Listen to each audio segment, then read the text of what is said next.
முதலமைச்சர் அவர்கள் ஆட்சிக்கு வந்த ஒரே மாசத்துல தமிழ்நாட்டிலேயே தன்னுடைய பெரம்பூர் தொகுதியை நம்பர் 1 தொகுதியாக மாத்தி காட்டிட்டார். எதுல நம்பர் 1 பாத்தீங்கன்னா, இன்னைக்கு தமிழ்நாட்டிலேயே மின்வெட்டுல நம்பர் 1 தொகுதி பெரம்பூர் தொகுதி தான்.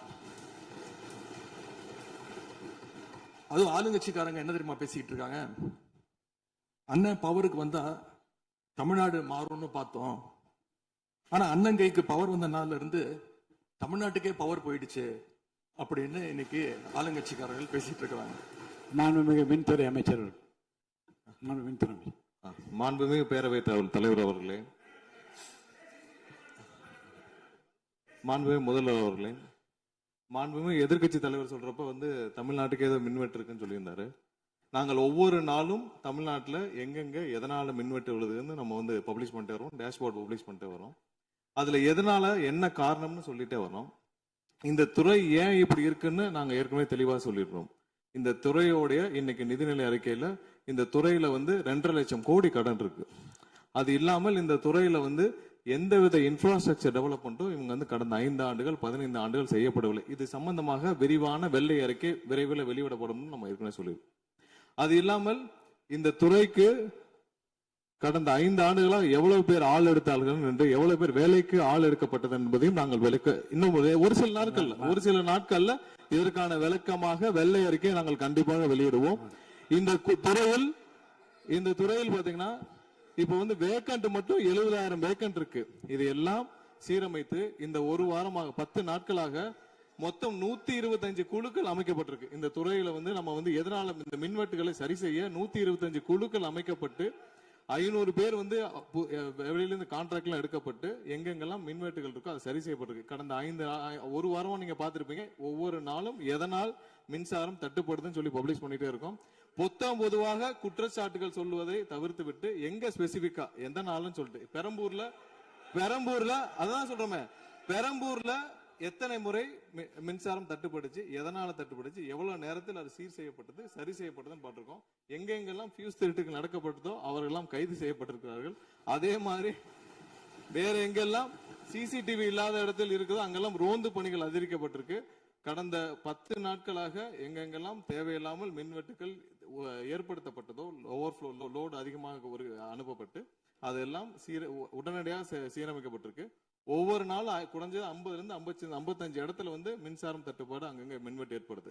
அதுல 35 இடத்துக்கு கீழேயாவது 1 மணி நேரத்துக்குள்ள சரி செய்யப்பட்டு வருகிறது. அதுக்கான டேஷ்போர்டுக்கு தெளிவாக எதிர்கட்சி தலைவர் பார்த்து விட்டு பேசினால் நன்றாக இருக்கும். கடந்த 5 ஆண்டுகளில் சீரான மின் விநியோகத்திற்கு 393 துணை மின் நிலையங்கள் அறிவிக்கப்பட்டு அதற்கான பணிகள் பெரும்பான்மையாக முடிக்கப்பட்டு பயன்பாட்டிற்கு கொண்டு வரப்பட்டிருக்கின்றன. ஒவ்வொரு ஆண்டும் தேவைக்கேற்ப கூடுதல் மின் தேவை ஏற்படுகின்ற பொழுது அதற்கான ஏற்பாடுகள் செய்யப்பட்டு புதிய மின் உற்பத்தி திட்டங்கள் வரை அறிவிக்கப்பட்டு அது செயல்பாட்டுக்கு கொண்டு வரப்பட்டிருக்கின்றன. ஏறத்தாழ 90,000 மின்மாற்றிகள் கடந்த 5 ஆண்டுகளில் புதிதாகவும் பழுந்தடைந்ததையும் மாற்றி சீரமைக்கப்பட்டன. ஒரு அமைச்சர்கள் ஒரே நிமிஷம் சொல்லி முடிச்சார். அதாவது ஒவ்வொரு ஆண்டும் கூடுகின்ற பொழுது மின் தேவை கூடுகின்ற பொழுது அதற்கான ஏற்பாடுகளை நிர்வாக ரீதியாக செய்ய வேண்டியது அரசினுடைய கடமை. ஒரு அரசு பொறுப்பேற்ற பிறகு முதல் முறையாக அந்த அரசினுடைய துறையினுடைய உயர் அதிகாரிகளை அழைத்து ஆய்வு கூட்டங்களை நடத்தி என்னென்ன குறைபாடுகள் இருக்கின்றன, அதை எப்படி நிவர்த்தி செய்யலாம் என்பது களையெடுக்க வேண்டியது அரசினுடைய கடமை, துறையினுடைய கடமை. எனக்கு தெரிந்தவரை இதுவரை மின்துறையில் அந்த மின் விநியோகத்தில் இருக்கக்கூடிய துறையினுடைய அதிகாரிகள் ஆய்வு கூட்டங்கள் வரை இதுவரை நடைபெறவில்லை. அதைத்தான் அங்கு பணியாற்றக்கூடியவர்கள் சொல்கின்றார்கள். இப்பொழுது இருக்கக்கூடிய பணியாளர்களை வைத்துத்தான் கடந்த 5 ஆண்டுகளும் மிக சிறப்பாக எந்தவித மின் தடையும் இல்லாமல் சீரான மின் விநியோகம் வழங்கப்பட்டன. எனவே கடந்த காலங்களில் இருக்கக்கூடிய குறைகளை தொடர்ச்சியாக ஒரே கருத்துக்களை முன்வைப்பதை விட இந்த அரசு துறையினுடைய அதிகாரிகளை அழைத்து ஆய்வு கூட்டங்களை நடத்தி கடைமுறை வரை மின் விநியோகம் சீராக எடுத்து செல்வதற்கான முன்னெடுப்புகளை எடுக்க வேண்டும். எங்களுடைய எதிர்க்கட்சி தலைவர் துணை முதலமைச்சராக இருந்த பொழுது அவருடைய சேப்பாக்கம் திருவல்லிக்கேணியிலேயே பல்வேறு மின் திட்டங்களை தங்களுடைய திருக்கரங்களால் தொடங்கி வைத்திருக்கின்றார்கள்.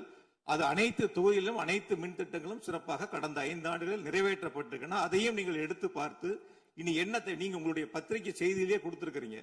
100க்கும் மேற்பட்ட துணை மின் நிலையங்கள் 10,000 கோடியில் பணிகள் தற்பொழுது நடைபெற்று வருகின்றன என்று உங்களுடைய பத்திரிகை செய்தியில இருக்கு.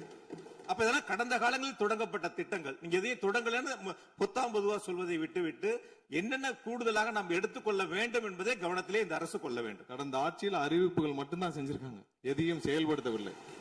அது இல்லாமல் அவர் சொல்லியிருக்கிறார், நாங்கள் அது சம்பந்தமாக வெள்ளை அறிக்கை 2 நாள்ல வெளியிடுவோம், நீங்க அமைதியா இருக்கலாம், 2 நாள்ல அது சம்பந்தம் வெளியிடுவோம்.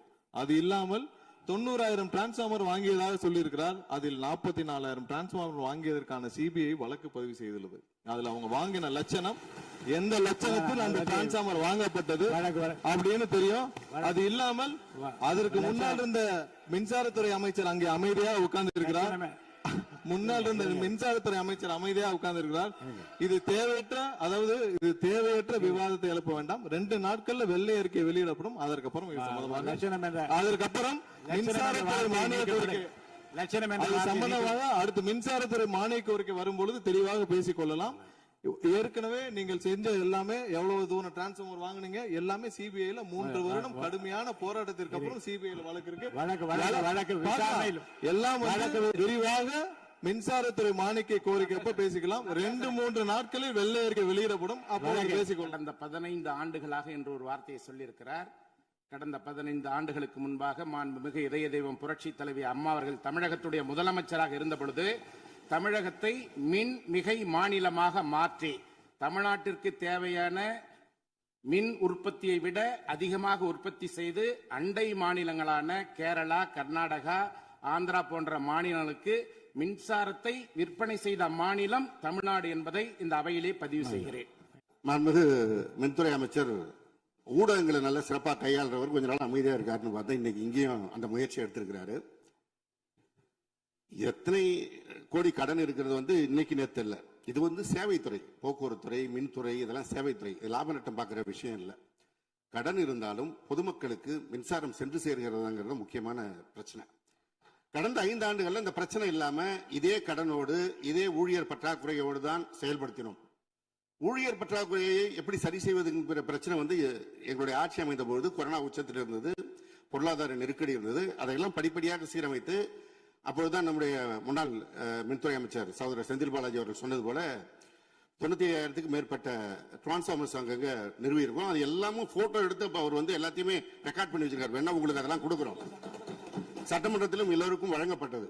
அதே போல பெரம்பூர் தொகுதிக்கு பக்கத்து தொகுதியான எங்களுடைய தலைவர் தளபதி அவருடைய தொகுதியான குளத்தூர் தொகுதியில 220 kVA புதிய மின் நிலையம் துவக்கி வைக்கப்பட்டு அந்த பகுதி எல்லா பகுதிக்கும் சேர்த்துதான் சரி செய்வதற்கான வாய்ப்பு வழங்கப்பட்டிருக்கிறது.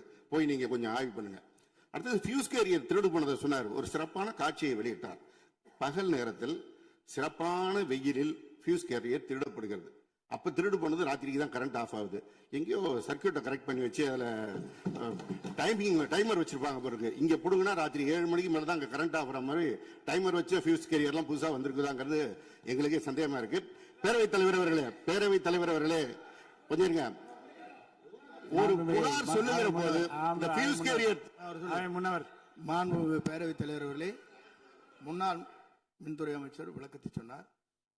அதையே நீங்கள் கோடிட்டு நீங்களும் பல்வேறு விளக்கங்களை சொல்வது இந்த சபையில் உடைய நேரத்தை போக்குவது மட்டுமல்ல, சபைக்கு மீண்டும் உங்களுக்கு பதிலளிக்க வேண்டிய நேரம் இருக்கிறது, எதிர்க்கட்சி தலைவர் அவர்கள் பேச வேண்டிய நேரம் இருக்கிறது. ஆகவே நீங்கள் இந்த நேரத்தை தவிர்த்து நீங்கள் பேசுகிற போது இந்த கருத்துக்களை சொல்லலாம். எதிர்க்கட்சி தலைவர் அவர்கள் நீங்க பேசலாம். முடிச்சிட்டீங்க. ஃபியூஸ் கேரியர் திருடு போறது மாத்திரம் இல்ல, தனிப்பட்ட நபர்களுடைய மோட்டார்ல இருக்கிற காப்பர் வயருக்காக திருடுவது என்பது காலங்காலமாக நடந்து வருவது. ஏதோ ஃபியூஸ் கேரியர் அதுல இருக்கிற காப்பருக்காக திருடினாங்கன்னு இப்போ ஒரு கண்டுபிடிப்பை வெளியிட்டு இருக்கிறீங்க. இது தனியாருக்கு நடப்பது, அரசுக்கும் நடப்பது. ஆனால் அந்த ஃபியூஸ் கேரியர் எந்த நேரத்தில் திருடப்பட்டது என்ற காட்சியை நீங்கள் தான் வெளிப்படுத்தினீர்கள். அதற்கும் இதற்கும் சம்பந்தம் இல்லை. எனவே வெளியில பேசுற மாதிரியே சபையில் பேச வேண்டாம் என்பதை தயவு செய்து கேட்டுக்கொள்கிறேன். நேரத்தை பத்தி அவை முன்னவர் சொன்னீங்க. நம்முடைய அவைத்தலைவர் 50 நிமிஷமா பேசிட்டு இருக்காரு. நாளில் ஒரு பகுதி நேரம் அண்ணன் தான் பேசிட்டு இருக்காரு. அப்படி திருப்பி பேசுங்க. எதிர்க்கட்சி தலைவர் அவர்களே, அவைத்தலைவரை பற்றி சொல்லவே கூடாது, சபையில் இடம்பெறக்கூடாது என்பதை தெரிவித்துக் கொள்கிறேன். எதிர்க்கட்சி தலைவர் அவர்கள். பேரவைத் தலைவர் அவர்களே, நான் கேட்டுக்கொள்வதெல்லாம் நீங்க இந்த மின்வெட்டு பிரச்சனையால தமிழ்நாட்டை இருட்டாக்கி முதலீடுகளை கோட்டை விட்டுறாதீங்கன்னு தான் உங்களை எல்லாம் கேட்டுக்கொள்கின்றேன். அது மாதிரி நம்முடைய மின்சாரத்துறை அமைச்சர் 2 நாட்கள் பொறுமையா இருங்க, 2 நாட்கள் பொறுமையா இருங்கன்னு சொல்லும்போது எனக்கு அடுத்த 2 நாட்களுக்கு தமிழ்நாட்டில் மின்சாரம் இருக்குமா இல்லையா, இல்ல நாங்க எல்லாமே பொறுமையா இருக்கணும்னு அதை சிம்பாலிக்கா சொல்றாரா அப்படிங்கிற சந்தேகம் எனக்கு இருக்கு. இன்னைக்கு எங்க பார்த்தாலும் அறிவிக்கப்படாத ஒரு மின்வெட்டாக இருக்கு. குடும்பங்கள்லாம் குழந்தைங்களை கூப்பிட்டு வந்து சாலை மறியலில் ஈடுபட்டு இருக்கிறாங்க. சில நாட்களுக்கு முன்பு எங்களுடைய திராவிட முன்னேற்ற கழகத்தின் சார்பாக ஒரு பொதுக்கூட்டம் அம்பத்தூர்ல ஒரு பொதுக்கூட்டம் ஏற்பாடு பண்ணியிருந்தோம். அங்க வந்து எங்களுடைய முன்னாள் அமைச்சர், இப்போ சட்டமன்ற உறுப்பினர் அண்ணன் தங்கம் தென்னரசு அவர்கள் சிறப்பு பேச்சாளராக போயிருந்தார். அவர் பேச ஆரம்பிச்சோடனே கரண்ட் கட் ஆயிடுச்சு.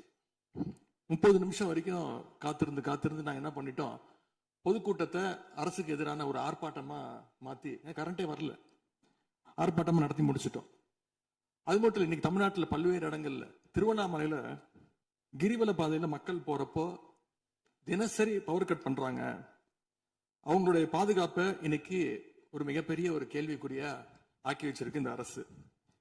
செங்கல்பட்டு அருகே சூனாம்பேடுல கருப்பாயி அப்படிங்கிற 75 வயது மூதாட்டி, அவங்க உடம்பு சரியில்லை, வீட்டுல வெண்டிலேட்டர் சப்போர்ட்ல இருந்தப்போ பவர் கட் ஏற்பட்டு மூச்சு திணறி இறந்து போயிட்டாங்க. பவர் இல்லைன்னு தொகுதி எம்எல்ஏ போய் கேட்கலான்னு பார்த்தா எம்எல்ஏ யாருன்னு மக்களுக்கு தெரியல. நிறைய பேருக்கு இங்க இருக்கக்கூடிய எல்லாம், நான் தவறா சொல்ல, எல்லாமே புதுமுகங்கள். நமக்கே பாரு இப்ப வெளில பார்க்கும்போது இவர் எம்எல்ஏவா இல்லையா அப்படின்னு தெரியல, உள்ள வந்தா தான் தெரியுது. முன்னெல்லாம் புயல் மழை நேரத்துல ஸ்கூலுக்கு லீவ் விடுவாங்க. ஆனா இந்த ஆட்சி அமைஞ்ச பிறகுதான் முதல் முறையா கரண்ட் இல்லைன்னு ஸ்கூல்ஸ்க்கு லீவ் விட ஆரம்பிச்சிருக்காங்க. சென்னை, பெரம்பூர் மற்றும் வியாசர்பாடியில கடந்த ஜூன் 9ஆம் தேதி அன்னைக்கு 4 தனியார் பள்ளிகளுக்கு கரண்ட் இல்லைன்னு லீவ் விட்டாங்க. முன்னாடி மழை வர்றப்பெல்லாம் ஸ்கூல் பசங்க டிவி ஆன் பண்ணி இன்னைக்கு ஸ்கூல் இருக்கா இல்லையான்னு தெரிஞ்சுப்பாங்க. ஆனா இப்பெல்லாம் டிவி ஆன் பண்ண முடியலன்னு தெரிஞ்சுக்கிறாங்க, சரி இன்னைக்கு கரண்ட் இல்லை, இன்னைக்கு ஸ்கூல் லீவ் தான் அப்படின்னு. ஸோ ஒரு மிகப்பெரிய ஒரு அட்வான்ஸ் டெக்னாலஜியை இந்த அரசு உருவாக்கி இருக்கு. எதிர்கட்சியான எங்க பொதுக்கூட்டத்துல தான் பவர் கட் ஆகுதோன்னு நான் கூட நினைச்சிட்டு இருந்தோம், வருத்தப்பட்டோம். ஆனா அமைச்சரவையில இடம்பெற்றிருக்கக்கூடிய விடுதலை சிறுத்தைகள் கட்சியுடைய தலைவரான அண்ணன் திரு தொல் திருமாவளவன் அவர்களும் பவர் கட்ல பாதிக்கப்பட்டிருக்கிறார். விடுதலை சிறுத்தைகள் கட்சியுடைய தலைமையகத்துக்கு முன்னாள் ஒன்றிய அமைச்சர் முன்னாள் அமைச்சர் அண்ணன் ப சிதம்பரம் அவர்கள் போயிருக்காரு. ஒரு உள்ள போனோடனே கரண்ட் கட் ஆயிடுச்சு. கிட்டத்தட்ட 1 மணி நேரம் 2 பேரும் இருட்டிலே உட்காந்து பேசியிருக்கிறாங்க. கரண்ட் வருமா வராதான்னு, ஏசி ஓடல, வேர்த்து கொட்டி 2 பேரும் பேசிட்டு இருந்திருக்காங்கன்னு அண்ணன் திருமாவர்களே பதிவு போட்டிருக்கிறார். இந்த ஆட்சியில தமிழ்நாட்டுடைய தலைநகரத்துக்கு இதுதான் நிலைமை. பவர்ல ஷேரிங் கொடுத்த ஆளுங்கட்சியால அவங்க அமைச்சரவையில் இருக்கக்கூடிய கட்சியுடைய அலுவலகத்துக்கு பவர் கொடுக்க முடியாம இன்னைக்கு தடுமாறிட்டு இருக்கிறாங்க. ஏன் இன்னும் சொல்ல போனா 2 நாளைக்கு முன்னாடி ஆளுங்கட்சியோட ஹெட் ஆபீஸ்லயே கரண்ட் கட் ஆயிடுச்சு. அப்போ அங்க வந்தவங்க எல்லாம் ஆளுங்கட்சியா இருந்தோம், பனையூர்லயே பவர் இல்லையேன்னு புலம்பிட்டு போனதாக தகவல் வந்திருக்கு. ஆக மொத்தம் இன்னைக்கு தமிழ்நாடு லிட்டரலா ஒரு இருட்டுல மூழ்கி கிடக்குது. மின்வெட்டால இன்னைக்கு பல நிறுவனங்கள் முடங்கி போயிருக்கு. குறிப்பா எம்எஸ்எம்இன்னு சொல்லப்படுற குறு சிறு நிறுவனங்கள் எல்லாம் என்ன பண்றதுன்னு தெரியாம புலம்பிட்டு இருக்கிறாங்க. ஏற்கனவே மேட்டூர்ல ஜூன் 12ஆம் தேதி நீங்க தண்ணி திறந்து விட்டுருக்கணும், திறந்து விடல. மின்வெட்டால மோட்டார் பம்பு செட்டு மூலமும் விவசாயம் பண்ண முடியலன்னு விவசாயிகள் இன்னைக்கு போராடிட்டு இருக்கிறாங்க. மின்வெட்டுக்கு ஒவ்வொரு நாளும் ஒவ்வொரு விளக்கத்தை இந்த அரசு சார்பாக கொடுத்துட்டு இருக்கிறீங்க. லோடு அதிகமா இருக்குன்னு சொன்னாங்க. இன்னும் ஒரு படி மேல போய் இன்னைக்கு ஃபியூஸ் கேரியர் எடுத்துட்டு போயிடுறாங்கன்னு சொல்லிட்டு இருக்கிறாங்க. இப்படி சொன்னதும் இந்த ஆட்சிக்கு வெளியில இருந்து ஆதரவு கொடுக்கக்கூடிய மார்க்சிஸ்ட் கம்யூனிஸ்ட் கட்சியை சேர்ந்த எழுத்தாளர் திரு ஆதவன் தீட்சணி அவர்கள் ஒரு பதிவு போட்டிருக்கிறார். என்ன தெரியுமா எழுதியிருக்கிறாரு?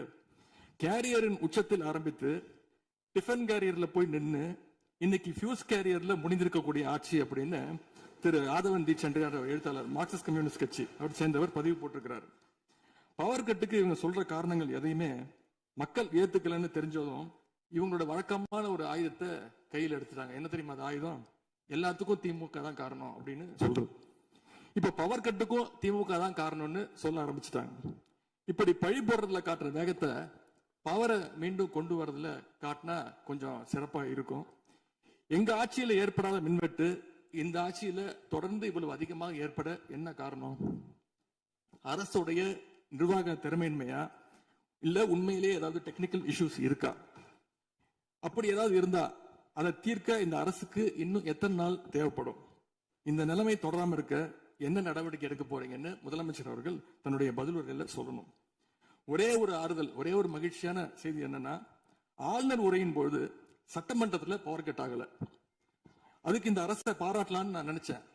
அப்படி நினைக்கும் போது பாத்தீங்கன்னா சட்டசபை நிகழ்ச்சியை லைவ்ல கட் பண்ணிட்டாங்க. இன்னைக்கு லைவ்ல வந்துட்டு இருக்கா அப்படின்னு எனக்கு தெரியல, கொடுத்துருக்கிறதா சொன்னாங்க.